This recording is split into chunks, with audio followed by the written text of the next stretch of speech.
নমস্কার প্রিয় সনাতনী ভাই বোনেরা। আসলে দীর্ঘদিন যাবৎ মতুয়া সম্প্রদায় নিয়ে অনলাইনে অনেক আলোচনা সমালোচনা হচ্ছে।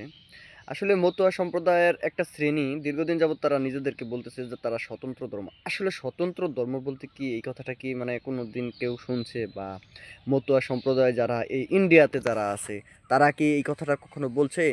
হ্যাঁ, বলে নাই। এটা আমি দেখি নাই বা শুনি নাই। আপনার মতুয়া সম্প্রদায়ের হাতে গোনা অল্প কিছু নেতাকর্মী যে এই যে একটা ভেদাভেদ বিভেদ তৈরি করতেছেন, এর মানে মাধ্যমে ক্ষতি কাদের হচ্ছে? এটা কখনো ভাবছেন? হ্যাঁ, আমি বিশেষ করে এই যে বিদর কৃষ্ণ যে আছে, বিদর বিদর সাহেব, উনি উনি বেশ কিছুদিন যাবৎ মানে উনার মুখ থেকে বিভিন্ন ধরনের নেগেটিভ কথা শোনা যাচ্ছে। এর আগে একবার শুনছি মতুয়া নাকি ১ কোটি মতুয়া ভোটার আছে। ভাই, পাগলামি করবেন, পাগলামি যেই জায়গায় করলে মানুষ বুঝবে না ওই জায়গায় আপনি পাগলামি সব জায়গায় তো করবেন না। ১ কোটি মতুয়া ভোটার আছে ময়মনসিংহ জেলায়, আমার জন্মস্থান, আমার জেলায় মতুয়া কি জিনিস মানুষ চিনে না। মিথ্যা কথা বলে জাতিকে বিভ্রান্ত কেন করবেন আপনি? এই গোপীনাথ দাস ব্রহ্মচারী বাংলাদেশের হাতে গোনা যদি ৫ জন ধর্মগুরু থাকে, তার মাঝখানে গোপীনাথ দাস ব্রহ্মচারী একজন। তাকে নিয়ে আপনি নেগেটিভ কথা বলতেছেন। আপনি বলতেছেন যে সে আপনার কাছে প্রকাশ্যে ক্ষমা চাবে। কেন প্রকাশ্যে ক্ষমা চাবে? সে কোন কথাটা নেগেটিভ বলছে? কুশলবরণ চক্রবর্তী, অ্যাডভোকেট গোবিন্দচন্দ্র প্রামাণিক, এই এই গোপীনাথ দাস ব্রহ্মচারী, এদের কি অবদান কম আছে সনাতন সম্প্রদায়ের? এরা সনাতন সম্প্রদায়ের এই যে কোনো ধরনের বিপদ আপদ আসলে তারা সেটার প্রতিবাদ করে। আপনি মিয়া বিদুর কৃষ্ণ, আপনি তো করছেন সারা জীবন দালালি বাটপারি। আপনি আওয়ামী লীগ ক্ষমতায় থাকা অবস্থায় আপনার দলবল সাঙ্গভঙ্গ নিয়ে আপনি আওয়ামী লীগের পিছনে দৌড়াইছেন, জুতা ক্ষয় করছেন এমপি হওয়ার জন্য, সংরক্ষিত আসনের জন্য, এই সুবিধার জন্য, ওই সুবিধার জন্য। এখন আওয়ামী লীগ নাই, বিএনপি, এই সেম একই কাজ করতেছেন, বিএনপির পিছনেও দৌড়াইতেছেন সাঙ্গভঙ্গ নিয়ে। হ্যাঁ, বিএনপি আপনাদের বাটপারি বুঝতে পারছে, হয়তো বা বিএনপি আপনাদেরকে ওই পরিমাণ পাত্তা দিচ্ছে না।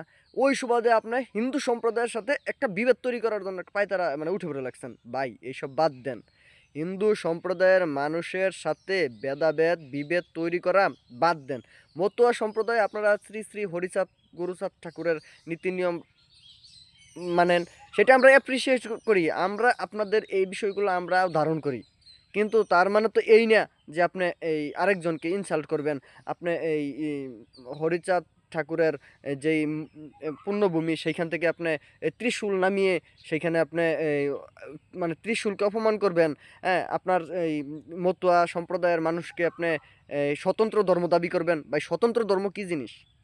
এইগুলা এগুলা মানে অত্যন্ত নিন্দনীয় এবং খারাপ কাজ। এই কাজগুলো থেকে বিরত থাকেন।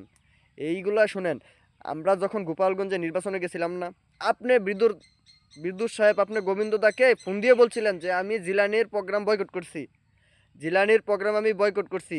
আপনি আপনাদের যে পদ্মনাথ ঠাকুর, ওনাকে আপনি বলছিলেন যে এই পাগল, ওনাকে পাগল বলছিলেন। সেই ফোন রেকর্ডও আমার কাছে আছে। হ্যাঁ, আপনি আবার এখন সেই গোবিন্দ প্রামাণিককে তেল দিছেন, এখন গোবিন্দ প্রামাণিকের বিরুদ্ধে করতেছেন। গোবিন্দ প্রামাণিকরে আপনি নেগেটিভ বলেন, আপনি কুশল বরণ চক্রবর্তীকে নেগেটিভ বলেন, আপনি গোপীনাথ দাস ব্রহ্মচারীকে নেগেটিভ বলেন। আপনি আসলে কি জিনিস? হিন্দু নির্যাতন নিপীড়নে আপনার কোনো সময় আপনাকে পাওয়া গেছে? আপনি দেখছেন হঠাৎ করে আপনি তাৎক্ষণিক নেতা হয়ে গেছেন? এইসব বাদ দেন। হিন্দু সম্প্রদায়ের সাধারণ হিন্দুদের অস্তিত্ব এমনিতেই মানে খুবই কঠিন অবস্থায় তারা দিন পার করতেছে। বাংলাদেশে প্রতিদিন কোনো না কোনো জায়গায় সমস্যা হচ্ছে, প্রতিদিন কোনো না কোনো জায়গায় এই জমি দখল হচ্ছে, কেউ মারা যাচ্ছে, কেউ মেয়ে ধর্মান্তরিত হচ্ছে, এই সমস্যা ওই সমস্যা। এর মাঝখানে মেয়ে আপনার শরীরে তেল হয়ে গেছে, আপনি সনাতন সম্প্রদায়ের মানুষকে আপনি ভেদাভেদ তৈরি করতেছেন, এর নেগেটিভ বলতেছেন, তার নেগেটিভ বলতেছেন। গোপীনাথ দাস ব্রহ্মচারীকে আপনি এই বলতেছেন যে সে প্রকাশ্যে ক্ষমা চাইতে হবে। আরে বোকাচোদা, ওই গোপীনাথ দাস ব্রহ্মচারী হিন্দু সম্প্রদায়ের লাভ জিহাদ নিয়ে কথা বলে, নির্যাতন নিপীড়ন নিয়ে কথা বলে, সনাতন সম্প্রদায়ের যত ধরনের দাবি আদায় সেগুলা নিয়ে সে কথা বলে। আর আপনি মিয়া বিদুর কৃষ্ণ, আপনার তো এই ব্যক্তিগত স্বার্থে আপনি চলেন। মতুয়া সম্প্রদায়ের মাঝখানেও একটা বিভেদ তৈরি করার একটা স্বার্থ হাসিল করতেছেন। আপনি আবার গোপীনাথ দাস ব্রহ্মচারীকে নিয়ে কথা বলেন। ভাই, আমরা আপনাদের ভালো কাজকে আমরা সম্মান জানাই, আপনারা আমাদের সিনিয়র লোক। হিন্দু নির্যাতন নিপীড়নে আমরা যথেষ্ট পরিমাণ সাধ্য অনুযায়ী কাজ করি, মানববন্ধন করি। এমন কোনো মাস নাই যে মাসে আমরা হিন্দু নির্যাতনের মানববন্ধন না করছি, বাংলাদেশের সাধারণ সম্প্রদায় না করে। আপনাদেরকে পাওয়া যায় না, কিন্তু আপনাদের পাওয়া যায় কোন জায়গায় জানেন? আপনারা ভেদাভেদ তৈরি করার জন্য, হিন্দু সম্প্রদায়কে খণ্ড খণ্ড করার জন্য। এই খণ্ড খণ্ড করা থেকে মানে অতি দ্রুত নিজেকে শুধরান, নয়তো সাধারণ হিন্দুর কাছে আপনাদের মানে মানে এই যে ব্যাপারগুলো সাধারণ হিন্দুর কাছে যদি প্রকাশ হয়, আপনাদের কপালে কিন্তু দুঃখ দুর্দশা আছে। কারণ মানুষ বাটপারে টাউডারি চিটারি পছন্দ করে না। আপনি আপনার নীতি নিয়ম আপনি বজায় রেখে আপনারটা চলেন। আপনার টাউডারি বাটপারে আরেকজনকে নেগেটিভ কথা এইসব বাদ দিবেন। এটা আমরা আপনাদের কাছে অনুরোধ করে বলতে চাই, করজোড়ে হাত ধরে বলতে চাই। আপনারা যেইভাবে হিন্দু সম্প্রদায়, আপনারা যারা সিনিয়র আছেন, হিন্দু সম্প্রদায়ের যারা আছেন, তারা যদি সুন্দরভাবে এই সম্প্রদায়কে সুরক্ষার জন্য একটু কাজ করেন, আমার বিশ্বাস সকল সমস্যার সমাধান হওয়া সম্ভব।